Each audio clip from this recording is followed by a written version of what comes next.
This upcoming fall will look a lot different than the flu season we're accustomed to in a world of COVID-19, monkeypox, and even the polio virus. With cooler temperatures approaching, officials are promoting booster shots and precautions, especially as students prepare to go back to school. Now, this comes as healthcare systems in Canada and the world are already overwhelmed and stretched beyond their limits. So how can you stay safe in a season of viruses? Well, joining us now to give us his input on how to live with monkeypox, polio, and COVID-19 is Dr. Jason Kinderchuk, assistant professor and virologist at the University of Manitoba. Dr. Kinderchuk, welcome back to Forum Daily. Thanks for having me. So, Doctor, I'm sure a lot of Canadians are feeling overwhelmed and potentially even concerned amid the prevalence of COVID, monkeypox, and potentially polio. So, what would you say to them regarding these concerns? Listen, I think the reality is we're all, I think, kind of spent at this point. We have to be appreciative of the fact that, listen, emerging infectious diseases have continued to rise in rates, in incidence, and in frequency for years now. So we aren't necessarily seeing something that's unprecedented. We are certainly hearing more about it. But we also have to keep perspective that many of these diseases are vaccine preventable. So we have the mechanisms to try and reduce rates of transmission in our communities. But we also have to enable people to be able to get access and message for people to be able to go and get those. And is there a particular virus out of the three that Canadians should be most concerned about this upcoming season? Yeah, listen, I think that COVID is the one that we're still overwhelmingly concerned about because of the fact that it's continued to change. It's continued to, to kind of evolve over time, just in regards to the new variants that have been presented. And we still don't have a complete handle yet on transmission in our community. So we are going to be battling that, and we're still learning about the virus in real time as well. All right, Dr. Kindrachuck, let's talk a little bit about vaccines. So we know vaccine coverage for polio is relatively high in Canada, but monkeypox is quite new to rich countries. And as we mentioned, COVID continues to mutate into different variants. So how should Canadians approach vaccinations and boosters this upcoming season? Yeah, and listen, I think the reality is we are seeing what happens certainly when vaccine rates start to slip. That's been, I think, very much in our purview as we've watched polio the last while. We've seen what's happened with monkeypox, with not gaining control of monkeypox in endemic regions in Africa.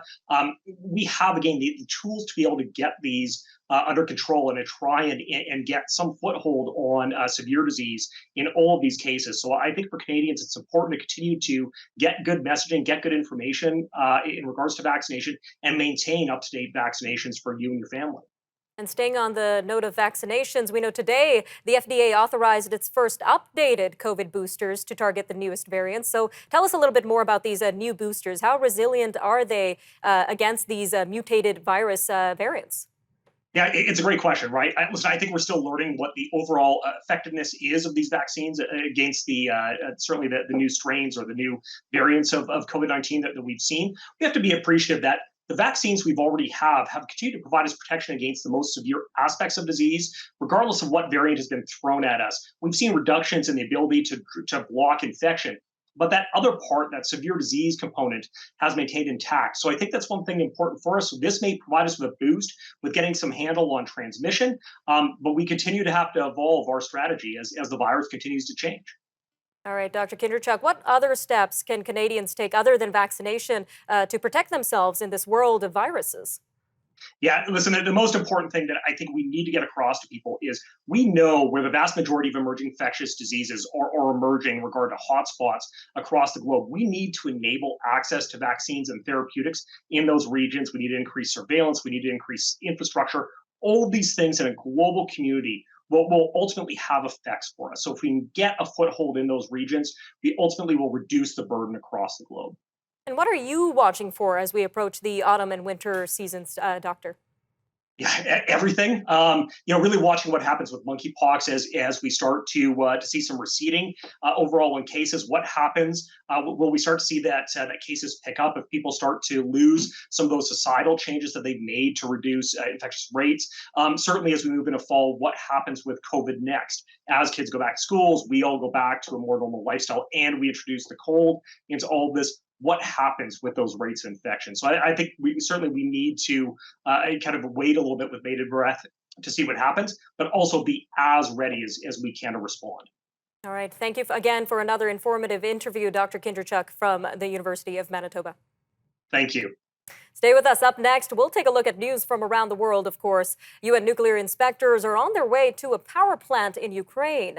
Russia halts the flow of natural gas to Europe via the Nord Stream 1 pipeline. Taiwan fires warning shots at drones from China. And environment ministers from the G20 are gathering in Indonesia for meetings. We'll have all these stories and more news from around the world coming up after a short break. So stay tuned to Forum Daily. We'll be back shortly.